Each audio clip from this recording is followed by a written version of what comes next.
Subscribe because it is free. It's a myth, Tharnak snorted, tapping his talon against a desk.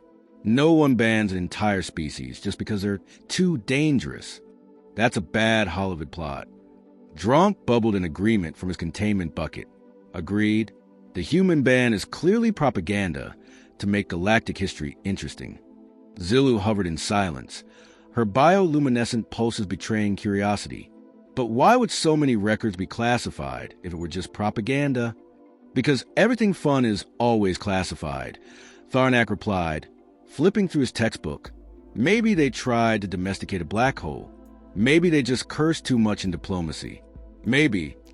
A low, dry voice cut across the lecture hall. You find the human ban amusing? All eyes turned to Professor Knoll, his four eyes blinking in slow succession.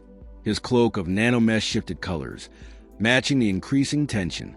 We find it confusing, Professor, Tharnak said, shrugging. Banning an entire species for being effective seems a bit excessive. Then today's lesson will be enlightening. Knoll turned to the hollow podium. Activate Archive 11 Zeta Exodus. Level 10 clearance. The lights dimmed. The air thickened with anticipation. A holographic prompt flickered midair. Warning. Classified footage. Human contact mission Omega 7. Dronk emitted a nervous puff of spores. Wait, this is real? The prompt vanished. A voice filled the room. Mission log. 231 Beta. Planetary Recon Gamma X-47. Human Exploratory Unit deployed. Observation. Behavior under uncontrolled hostile conditions. Static cleared to reveal 6 humans stepping out of a smoldering drop pod. No environmental suits. No external gear. The alien students leaned forward. Are they breathing the air? Zilla whispered. The atmosphere shimmered with acidic clouds. Razor-spine creatures circled overhead. Yet the humans looked unconcerned. One of them, chewing gum, looked around and grinned. Well, this is cozy. I call the crater over there for my tent. Tharnak blinked. They're joking, while exposed.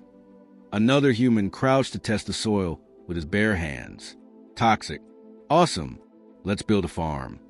Dronk mumbled. Maybe they're immune to stupidity. The footage continued. The humans moved quickly, setting up a crude base with salvage panels and sheer audacity. One built a filtration system using a boot, some wire, and a container marked "Don't touch." It's probably explosive. Improvised engineering, Professor Knoll said softly. Common trait. They're not even scanning the environment, Tharnak argued. That's reckless. No, Zilla corrected. It's adaptive. An alert blared in the footage. Multiple life forms inbound. Something large. Predators, armored, quadrupedal beasts the size of transports, emerged from the trees. The humans readied weapons. Not high-tech rifles or plasma throwers. Just reinforced rods, blades, and one particularly large hammer. Let's see how ugly bleeds, said the squad leader. He charged. Tharnak recoiled. They didn't even analyze the threat. They didn't need to, Zilla replied. They decided to dominate it. The battle played out brutally. Human tactics were erratic. One shouted, "Cover me," and leapt off a rock in the back of a beast, driving a knife between its scales. Another human screamed, "I'm calling this one Karen," before smashing a jawbone with his elbow. They're laughing, Dronk said, horrified. They're laughing while bleeding. The students watched, transfixed. Human after human fought like possessed animals, reckless but coordinated, laughing between wounds, shouting jokes mid-attack. One paused mid-fight to shout into the sky, "If we die, I once told you I was hardcore on my gravestone." Zilu pulsed violet. This isn't confidence. This is defiance of probability. The humans won. Every creature lay dead or broken. No fatalities among the team. One had a broken arm and fixed it with duct tape and a scream. "I'm naming that move the emergency chiropractor," he said, flexing the fingers back into place. Tharnak was silent. The footage shifted again. Nighttime. The planet's temperature plummeted to sub-zero. Winds tearing at the temporary shelter. The dome flickered, weakened. Humans huddled around a fire made from burning alien bones and their own drop pod seat foam. Shouldn't catch fire like this, one said. But hey, I'm not asking questions. Another sip from a tin cup. Tastes like burning regret and foot fungus. I love it. They're joking again, Dronk said more quietly. They never stop, Zillu answered. Professor Knoll let the silence build before speaking. You wonder why the council banned them. You assume fear of weapons, of war, but the truth is simpler. He turned to the class. You've just witnessed a sample. Not soldiers, not enhanced, just humans, dropped with no intel, no help, on a world designed to kill. And they not only survived, they enjoyed the challenge. Zillu pulsed slowly. They did not simply endure chaos. They thrived in it. The footage continued. Humans testing creatures for edible parts, mapping terrain by climbing cliffs with bare hands, crafting crude signal flares using animal oil and shoelaces. Then came a quiet scene. One human, alone at the edge of the camp, playing a makeshift guitar built from wire and a broken helmet strap. A melody floated. The others sat nearby, quiet for once, listening. They feel everything, Noel said, deeply. Pain, humor, grief, but none of it slows them down. Dronk whispered, so why ban them? Because nothing stops them, Noel said. Not fear, not failure, not the laws of physics. And if they ever try to conquer instead of explore. The room fell still. Tharnak leaned forward, voice low. They didn't scream once. They don't need to, Zillu said. They already understand the cost of fear. The footage ended with one human staring straight into the observation drone. He smiled. If anyone's watching, don't try to find us. We've already left. And if you're the rescue team, bring snacks. Cut to black. The lights in the lecture hall flickered back on. Dronk's bucket trembled. Tharnak said nothing. For once, not a single joke. Zillu hovered closer to the projector. There's more, isn't there? Yes, said Professor Knoll. But that was enough for today. No one moved. No one laughed. And for the first time in recorded Academy history, an entire class sat in stunned silence, haunted not by what humans did, but how easily they did it. 2 rotations had passed since the footage ended, but the silence remained lodged in class like a lodged data shard. Even Tharnak, self-appointed king of sarcasm, hadn't cracked a joke in nearly a day. That was the galactic equivalent of a social emergency. Zillu hovered just above her assigned platform, tentacles still faintly pulsing with thought. Why were they even sent to that planet in the first place? Professor Knoll didn't answer immediately. Instead, he pulled up another log from his wrist terminal. You saw what the council allowed us to show you. What they didn't include is what came before and after. The students leaned in again, and once more the lights dimmed. The file opened. Classified transcript. Operation Backdoor Diplomacy. Zillu tilted her head. That's not an official designation. It was a nickname the humans gave the mission, Noel said, folding his arms. Because of course it was. The footage began again, this time pre-launch. Inside a cramped ship bay, the same group of humans was joking around, helmets off, seated in what looked like folding chairs stolen from a backyard barbecue. I still think dropping us without weapons was rude, one said, polishing a rusty multi-tool. At least give me a crowbar. A guy feels naked without one. You are naked, someone replied. Put on a shirt, Huxley. Can't. It's my lucky deployment sunburn. Laughter followed. Zillu stared. They chose to go without gear? No, Noel replied. The council insisted. They wanted to see if humanity could succeed without the usual crutches. They were trying to prove a point. What point? Dronk asked. Noel gave a thin smile. That humans were overestimated. That the myths were exaggerated. That sending them would fail quietly and usefully. The students turned back to the feed. One human was pacing, reading from a folded paper labeled motivational notes, in case of existential despair. Rule 1, he read aloud. If it looks like it wants to kill you, it probably does. Kill it first. Dronk moaned. Rule 2. The human continued. If it glows, don't touch it. Unless it looks edible. Then definitely touch it, but film it so the rest of the U.S. can laugh at your funeral. Rule 3. If the mission goes to hell, blame the intern. Who was the intern? Zillow asked. I was.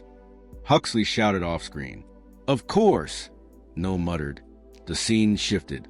The team, post-drop, was shown discussing their primary directive.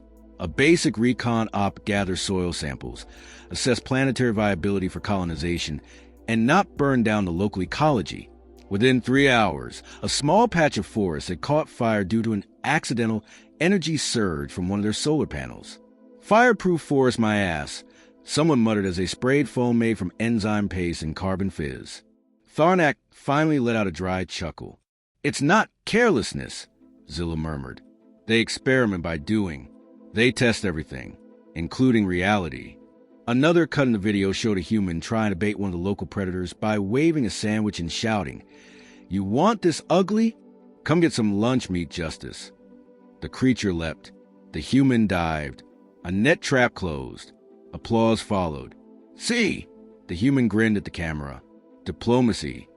Dronk swirled with anxiety. They redefined diplomacy as baiting apex predators. They're redefining everything, Tharnak admitted. The footage skipped to a later log. Day 9. The team had mapped 30% of the terrain, built a communication tower, using only parts from their crashed pod and the shell of a dead megabeetle. The antenna stuck out of the creature's skull like a demented crown. The message they sent? Base camp to orbit. If anyone's listening, we have a thriving community, basic plumbing, 3 semi-tame carnivores, and a coffee substitute that smells like despair but kicks like caffeine. Recommend planetary viability status. Hell yes. Professor Noel paused the footage. Do you understand what you're seeing yet? Zilla nodded slowly. They treat adversity as entertainment. Worse, Tharnak added. They improve under pressure. It's not a challenge to them. It's enrichment. Dronk's bucket emitted a sad glurp. The professor resumed the footage. The final portion. A diplomatic envoy finally arrived, 2 weeks late, after assuming the human team had perished. The escort ship landed with a formal representative, 3 security mechs, and a medical unit prepared to recover corpses. Instead, they found humans racing genetically spliced riding beasts across a field they converted into a mud racetrack. The ambassador stepped into chaos. One human skidded past, laughing, flinging a clump of mud that slapped across the ambassador's pristine robes. "Oh, crap," said the human, trying to wipe it off. "Is that guy royalty? He looks mad." "Don't use the word mad," another whispered. "It makes diplomats madder." The ambassador was speechless. The lead human extended a hand. "Hey, I'm Captain Run. Welcome to Planet Death Trap. It's livable now. Want a beer?" The footage cut out. Professor Noel spoke into the dark. The council didn't know what to do. They'd expected failure. Quiet extinction. Instead, they found humans taming a hell world, charming predators, and making diplomats look like they'd stumbled into a theme park. Zilla was still glowing. Dronk looked like he might faint. Tharnak said, "That's kind of awesome." Noel nodded. "That's the problem." He paced slowly now. Humanity isn't terrifying because of weapons or brutality that the galaxy can match. What makes them dangerous is that they succeed casually. They laugh through trauma. They break the rules of logic and still win. Dronk found his voice. So the ban, it wasn't punishment. It was protection. Exactly, Noel said. From them. Or for them. Depends on who you ask. Silence returned. Zillu finally said, "Why let us see this now?" Noel turned, for eyes solemn. Because containment doesn't last. Someone always goes looking. Some species forgets the warnings. And one day, someone lifts a ban. He leaned forward. When that happens, the galaxy will remember too late. Humans weren't dangerous because they tried to be. He tapped the screen one last time. They were dangerous because they never had to try. It didn't take long for word to spread. By the next solar rotation, Archive 11 Zeti Exodus had been copied, decrypted, and somehow memed. One image of the human riding a snarling predator had already been printed on a shirt worn by a group of first-year engineering students. Caption: Tame first, name later. Professor Null sighed. This is why it was restricted, he muttered, rubbing his temples with two of his four hands. Tharnak wasn't even pretending to pay attention anymore. So what happens if someone does lift the ban? What's the plan? Politely ask the humans to chill out for the good of interstellar peace. Actually, No replied, the last time someone tried to contact them, they received a fruit basket. Zilla blinked. That seems friendly? There was a note. No added. He opened a file. The note appeared in human script, hastily written in what appeared to be barbecue sauce. Thanks for thinking of us. We're doing great. Please don't send any more diplomats unless they bring better snacks. Love, Earth. Even Dronk made a burbling sound that sounded suspiciously like laughter. Zilu pulsed softly. Wait, you said last time someone tried to contact them. How long ago was that? 73 standard cycles, No said. They vanished. Just left. Why? Tharnak asked. They were on the rise. Colonies, ships, tech ahead of its time. Then nothing. Noel's voice dropped. Because they learned faster than the rest of us were comfortable with. He pulled up a projection, galactic timeline overlays, highlighting technological jumps. See here? In less than 50 of their years, they went from chemical propulsion to sub-FTL. 10 years later, gravitic distortion drives. Then singularity containment. Then, he tapped the last node. It blinked. Unexplained departure. Tharnak squinted. They just vanished? Every trace. No confirmed. No transmissions. No wormhole signatures. Just gone. Dronk's bioluminescence dimmed. So we banned a species that's not even here anymore? No. No corrected. We banned them because one day they might come back. And we don't know what they'll be when they do. Zilu sat in silence. We always thought the ban was fear of what humans would do to us. But maybe it's about what they do for fun. Noel gave a tired smile. You're beginning to understand. A chime interrupted. Incoming message. Origin. Velf Prime Diplomatic Archives. Subject. Unauthorized human encounter report. The room stiffened. Noel opened the file. Grainy footage played. Not from a military recon drone or classified archive, but a shaky, handheld civilian recording. A trade station. Busy, multi-species crowd. Merchants shouting. Banners flying. Food stalls steaming with exotic vapors. And walking to the crowd, unmistakably, was a human. Cargo pants. Sunglasses. Grinning. Sup? He said to a passing Zero, tossing a protein bar. You look hungry. The Zero stared in confusion. You're a human? Last I checked. But I had space tacos last night, so who knows? I could be an eldritch horror now. The footage shook violently as the recorder ran behind pillars.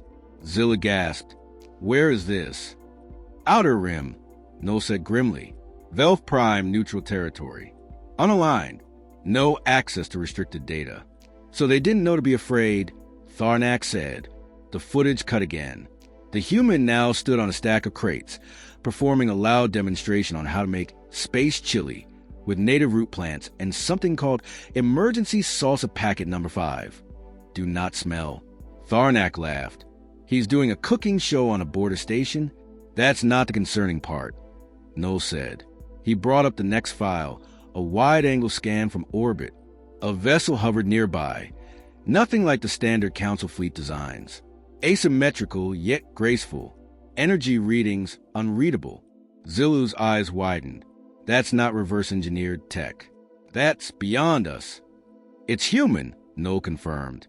Or something they left behind. Tharnak suddenly wasn't smiling. They didn't go dark because they failed. They left on purpose. Exactly, No said. They outgrew us. Left before they broke something or someone. Dronk's voice trembled. Then why come back now? No leaned over the podium, gaze heavy. That's what terrifies the Council.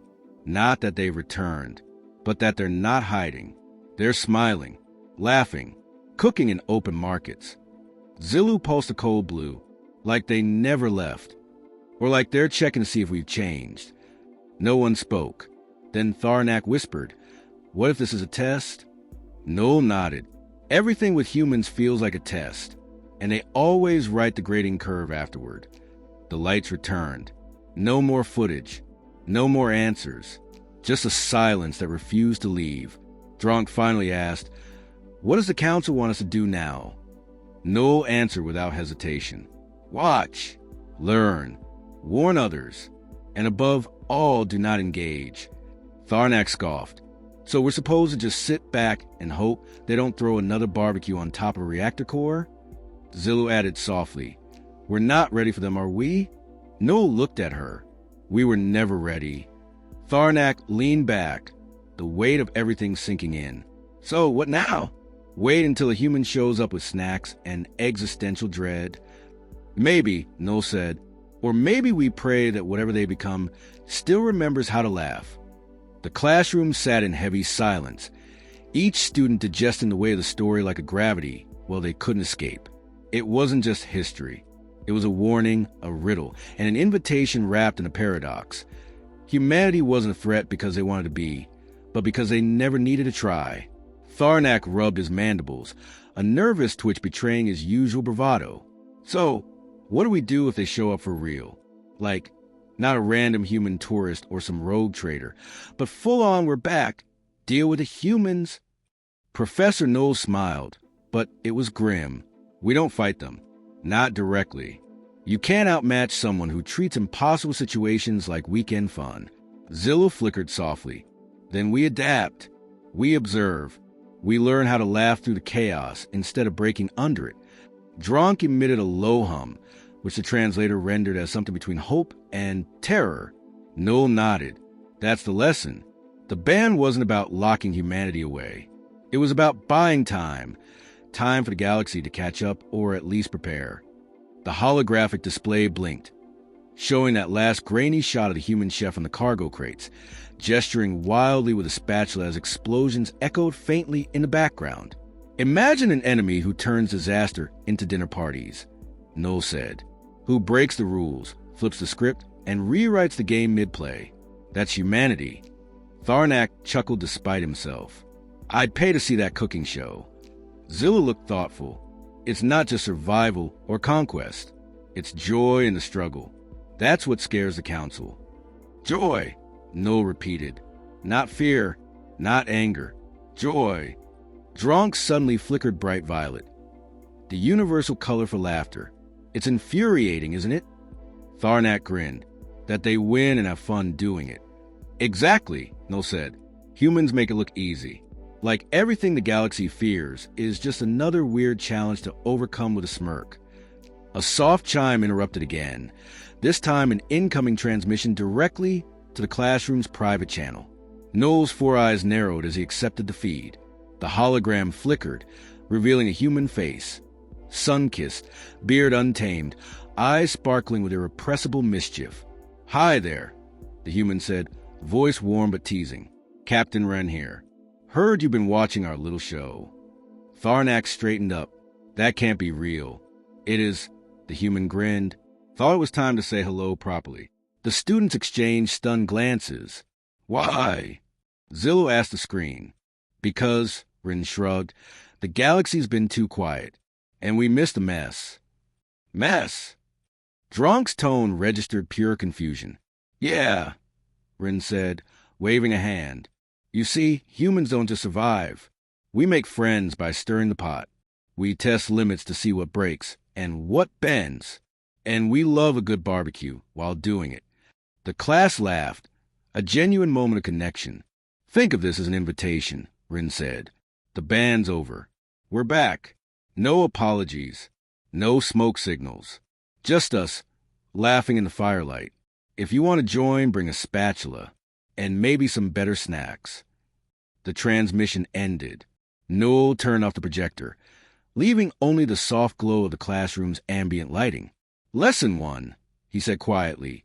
"Never underestimate a species that makes jokes while rebuilding their world." Zillu smiled. "Or one that invites their enemies to dinner."